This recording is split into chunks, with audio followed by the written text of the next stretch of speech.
নমস্কার বন্ধুরা, আজ আমি বেগুন দিয়ে মাছের পাতুরি বানাবো। তাহলে আপনারা দেখে নিন কিভাবে বানাতে হয়। প্রথমে আমি মাছগুলো কেটে ভালোভাবে ধুয়ে নিয়েছি। এবার এর মধ্যে পরিমাণ মতন লবণ, হলুদ গুঁড়ো, লঙ্কার গুঁড়ো, জিরে সর্ষে বাটা, বেগুন আর সর্ষের তেল দিয়ে ভালোভাবে মাখিয়ে নেব।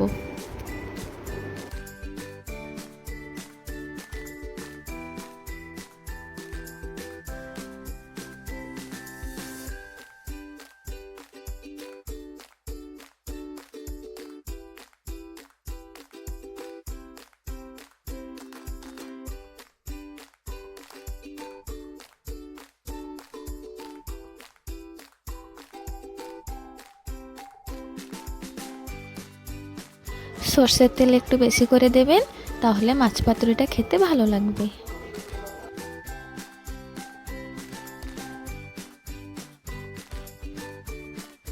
এভাবে ভালো করে মাখিয়ে নেবেন।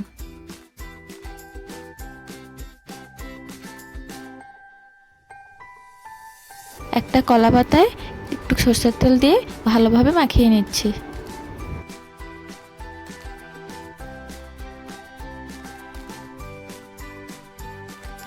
এবার এই কলা পাতার উপরে মাখিয়ে রাখা মাছগুলো ভালোভাবে সাজিয়ে নেব।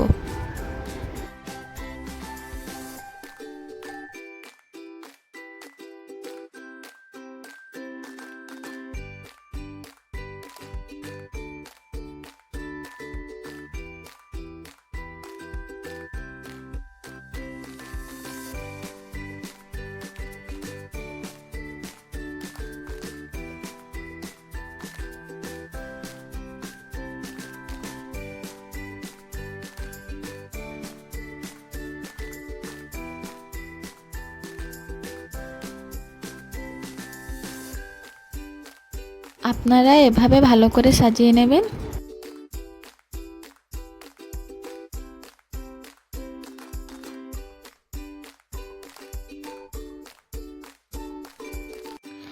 তাওয়ার উপরে এভাবে কলা পাতাগুলো নিয়ে নেব।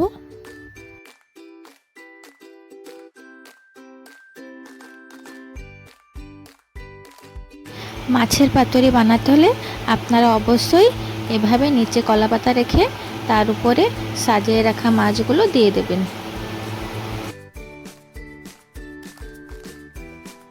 এবার ঢেকে নিয়ে নিচের পাশ হওয়া অবধি কিছু সময় রান্না করে নিচ্ছি। যখন দেখবেন কলা পাতাটা একটু পুড়ে এসেছে, তার মানে আমাদের মাছ পাতুরির এক সাইড হয়ে গেছে।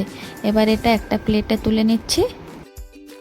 এবার আর একটা কলা পাতা নিয়ে এর উপরে সর্ষের তেল ভালো করে মাখিয়ে নেব।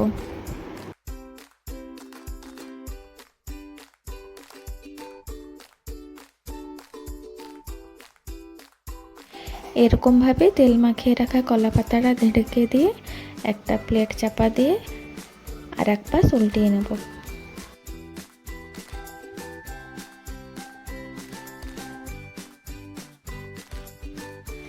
দেখুন কত সুন্দরভাবে এক পাশ হয়ে গেছে, আর এক পাশ এরকমভাবে হয়ে গেলে গ্যাসটা আমরা অফ করে দেব।